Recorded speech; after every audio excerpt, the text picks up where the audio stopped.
chance again, and Sunderland have scored.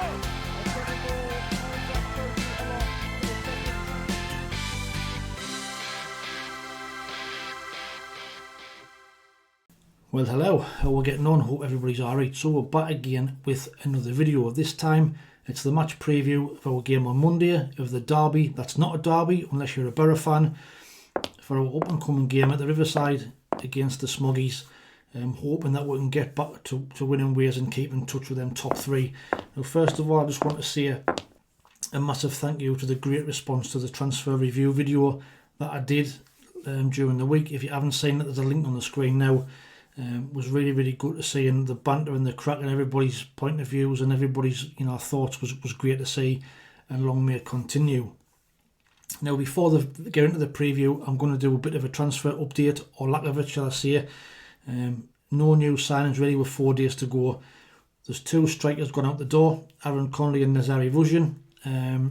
We've only made 1 signing in Enzo Lafi. Great signing, but there's rumours this afternoon. It's been broken that Tommy Watson is the subject of a transfer bid from Brighton. They did try to sign him before the season. They've come back in with another offer. Apparently they're in talks with us at the moment. He's only got 18 months left on his contract, so that one there could actually be a go. I really hope it's not. I really hope we can keep him. Now, contrary to reports, Ian Hart isn't Tommy Watson's agent. However, Tommy Watson is seeing Ian Hart's daughter, so he's going to have some influence somewhere along the line. But I really hope we don't get rid of, that's not the model. Unless it's a really stupid figure that we can't refuse, then Tommy Watson should be going anywhere. We'll have to wait and see how that one kind of rolls out over the next few hours. But Tommy Watson could be on his way to Brighton. Adil El-Shish is looking like he's going to Portsmouth. That should be signed this afternoon or tonight. There was a bit of an issue with that one to start off with because of an administration error, but apparently it's all been sorted out, and now Adil El-Shish will spend the rest of the season on loan at Portsmouth. Probably do him good to get some football at this level, and you never know. He showed some flashes when he's come into the side recently. He might come back next season and do quite well for us, so all the best to Adil El-Shish on that one. Other rumours, or new rumours that's been in the last couple of days. So Cameron Archer from Southampton, he's been linked. Southampton want another obligation to buy if we get promoted on that one as well. I think Leeds after him as well. Where will he end up? We didn't know. We've also been linked with a guy called William Goebbels from St Gallen, another centre forward. Again, it's a loan to buy. I think there's another couple of teams in for him as well. I think Burnley have after him as well. So at this time of the season, it's silly season. Clubs are linked with everybody, and everybody seems to be going for the same target. So we know the rumours of Chuba Akpom. He looks like he's now going to be going to Lille. They're in pole position. I think he's gone there this afternoon for a medical and some talks. So it looks like he's going to go there. It was always a long shot he was going to come here after his links from Middlesbrough. Semi Kilskoy, that one from Besiktas. Again, highly unlikely if we see that one get over the line. He's very highly rated, and teams in the Premier League after him. A new one this afternoon was Marcus Edwards from Sporting Lisbon. He plays kind of a left-wing forward type of position. He's fell out of favour there, and Sporting apparently they're going to let him go out on loan if the right offer comes along. So that's another one we've been linked with. So we'll have to wait and see how that one develops again over the next few days. But I'm hoping all of this now is not just smoke and bullshit, because with just one signing, it's not enough. And all our eggs seem to be going in the centre forward basket, when, like I said in my preview video, my review video, that me personally will still need cover at fullback. If we lose Dennis Certain or Trey Hume, then we are really screwed. So I'm really hoping that we're going to be going for more players than just a centre forward. I don't think we will, because we've got Samed now come back from injury in midfield. We've got Mundle and Watson coming back. We didn't know about Watson. We've got Alan Brown there as well. So, but that defensive area, if we do lose, our left back or right back, we've only got Luke O'Neill and Leo Helder in there to cover. And for me, I don't know if they're the answers to be playing full back. But we'll have to wait and see how it pans out. Joe Anderson is the one that's been linked to go out on loan as well with Bristol Rovers and Exeter. That one could be a permanent. He's not really done really much since he came here. It was a good sign at the time, but he's not really made that much of an impact. He's been at Shrewsbury on loan, so we'll have to wait and see how it goes. But let's hope we have some good news soon, But with the game on Monday night on deadline day, that's going to hinder the plans. And our Regis Labrissa said at the NE's press conference that we will be trying to get players in right up to the last minute, and that'll be handled by Stuart Harvey and Colin Dreyfus and Christian Speakman right until the last minute. They'll be dealing with other transfers. So we'll have to wait and see. But I'm hoping that there's some news and some developments soon, because if we only get Enzo Lafay, I think it's a disappointing January, considering the position that we're in and the chance to get a promotion push. The centre forward, issue. Me personally would like to have signed a centre forward with English and Championship experience, because we've seen in the past these players who come in from abroad, they take time to get up to speed, and we've only got 17 games left. Will they have enough time to adjust, fit in, and make a contribution? Me personally, I think we should have been going for English players, but is there any English players out there that would fit the bill? We'll have to wait and see, Brinny. But let me know what your thoughts are on those transfer rumours and where we are with this transfer situation heading to the last 4 days of the window. Now, on to Borough. Now, this game does worry me for a couple of reasons. One, we're never ever winning Borough. We've not won there since 2012 when Stefan Sessegnon scored an extra time winner in the FA Cup. We've not won there in the league since 2005, back in the Premier League, when we won 2-0 there with goals from the late great Tommy Miller, and Julio Walker got us 3 points then. So it really is an awful place for us to go and get a result. And also, like I've just been saying there about the fullbacks, the form of our fullbacks at the moment really, really worries me. Dennis Certain in particular in recent weeks has been massively out of form. He doesn't look fit. He's constantly getting caught out of position. He looks slow, getting bookings when he's having to track back and foul his man. And I just think that down them two flanks is going to be a big, big worry, because Middlesbrough have now got two really, really good wingers. They've got Ben Doak, who they've got on loan from Liverpool. They've just signed Morgan Whittaker for like 6-7 million quid. And Whittaker always tortures us when he plays against us. The games against Plymouth, he's always been their standout player, and he's always either scored or assisted. So I think it's going to be a really, really difficult game. If our fullbacks are not on the game, it could be a long night for us. Now, on the plus side, Whittaker and Doak both play on the same side, so how he's going to fit them into the team, I don't know. He might have one of them playing slightly out of position, but either way, they've both got pace, they're both tricky, so we're going to have to be on our game. Now, on the plus side of that as well, it looks like they're also going to be losing their top goal scorer, Emmanuel Latiolat. Looks like he's going to be going to Atlanta United. They've agreed a fee, and I think he's in the process of sorting that move out, so he'll be a big miss for them. He's got 11 goals this season, and he's their main striker. They have got Tommy Conway still, but losing him, their kind of talisman, would be a big blow to them heading into the game on Monday night. But they do still have some really, really good players. Finazaz, centre midfield player, really, really good player. Their top rated player this season. Luke Elan, defender. Although he's getting on in years, he's 33, I think he is, but he's vastly experienced, and he's a wily old campaigner at this level. Having said that, I watched the defending against Preston last weekend, and they were absolutely shocking. But that's not to say it was just an off game. Aidan Morrison, our midfielder, is also in their top three top rated players. I've already said Emmanuel Latiolat, 11 goals this season. Finazaz has got 8, along with Tommy Conway has also got 8. Assist makers now, they have got players all over the park who can create things. So you can see Finazaz got 9 assists, Ben Doak's got 7, Riley McGree's got 5. They've just signed Ryan Giles as well, I think, the fullback that they had there before. He's good bombing forward.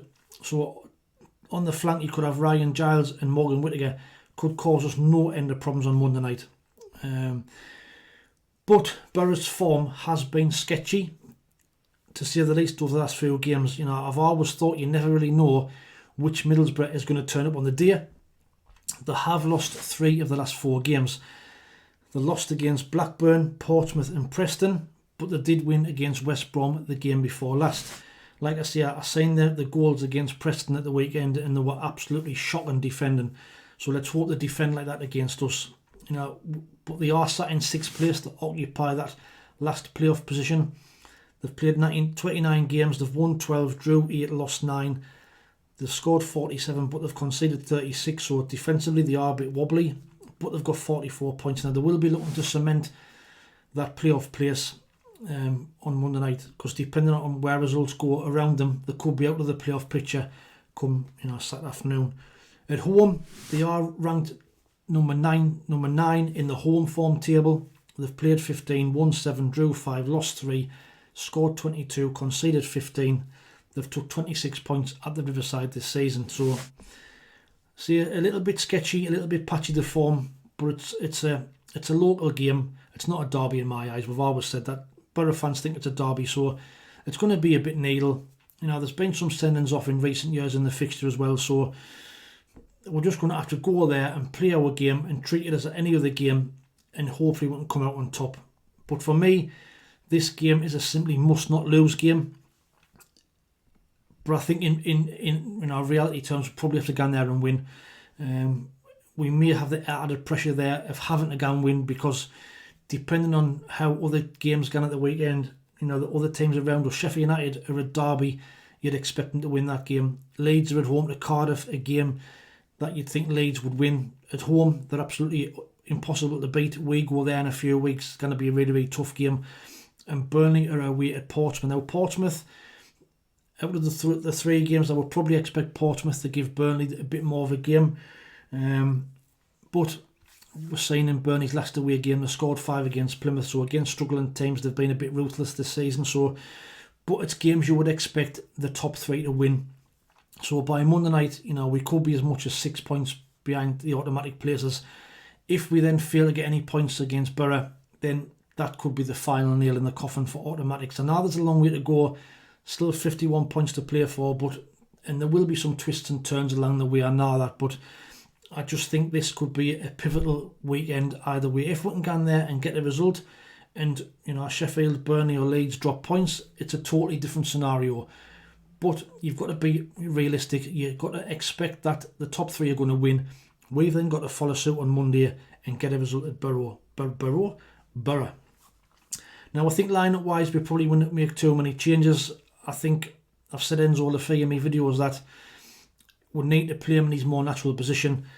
But I think until Romain Mundle and Tommy Watson are fit, that Enzo Lafay will continue to play out there, because we've got nobody else apart from Adil Sheesh who's been playing there, and it looks like he's out the door. So I think Lafay will probably play there. We'll more than likely go in there with an unchanged side. Looking like this, we'll probably have Patterson in goal, a back 4 of Trey Hume, Chris Mepham, Luke O'Neill and Dennis Serkin. Samed will probably continue in the middle, although I'm not too sure about that one, but I think he'll still play there, with Neil and Job playing slightly further forward, with Patrick Roberts and Enzo Lafay on the further forward on the wings, with Wilson Isidore up front. So I think that'll be the side that, I think that Lebris will go with. Me personally would like to see us play with something like this.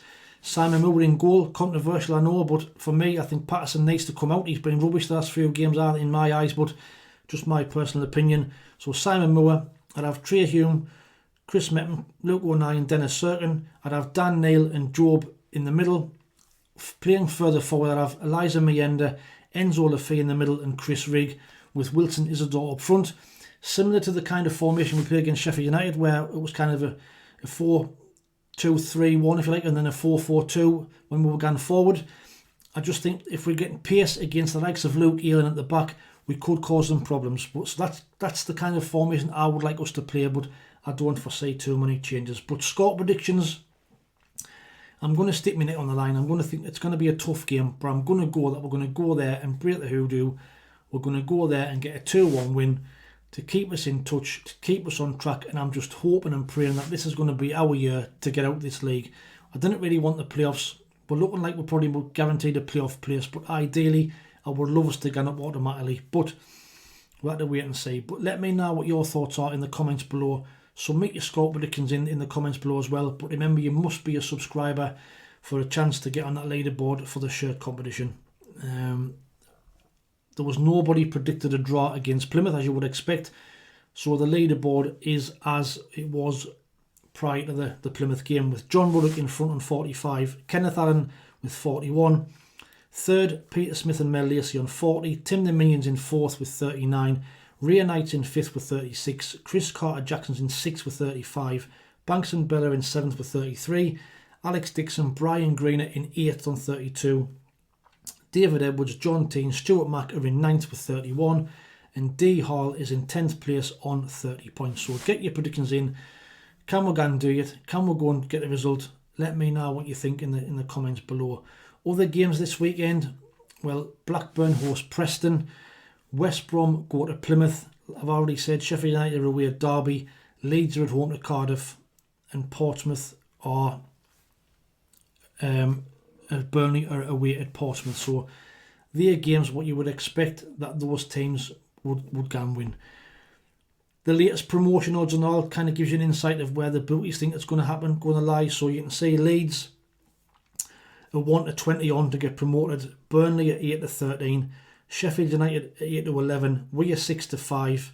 Middlesbrough at 100 to 30. And West Brom are 13 to 2.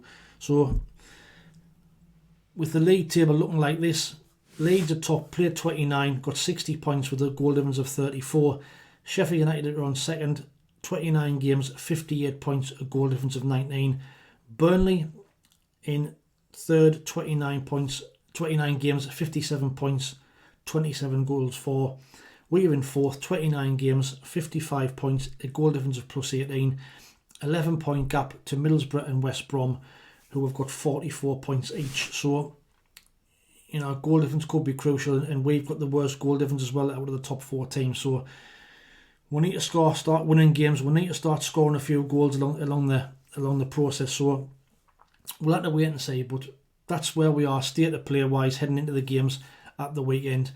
A big shout out as well to Leonard Workman and Nut, who have both become members of the channel recently. That takes the channel members up to 7. Like I say, I don't really promote it very much because I don't like, you know, it looks as though I'm begging for members, but it's 99 pence. All money that's received gets ploughed back into the channel, and it really, really helps behind the scenes with the running costs of the software to do the video editing and what have you. So thank you very much to Leonard and to Nut for that, and we are heading in the right direction. But if you don't mind, the main point is to please like, share and subscribe to the channel. We're on 3,580 subscribers. We are on the road to 4,000. We're trying to get to 4,000 by the end of the season. It'll be a massive, massive achievement. So if you haven't already and you like watching the content, hit that subscribe button now. It's free. It'll cost you nought. And if you're not new, if you're a returning viewer and you haven't yet subscribed again, please hit that subscribe button. It'll be greatly appreciated, and it'll be a massive, massive help. But any transfer news that happens between now and Monday, I'll be certain to jump on and do a video, an update, and let you know what's happening.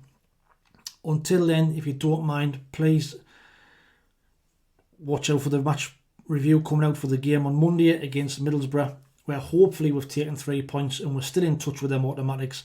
But until the next time, have a great night, have a great weekend, and thanks for watching. Take it easy, stay safe, and we'll speak soon. Ta-ra.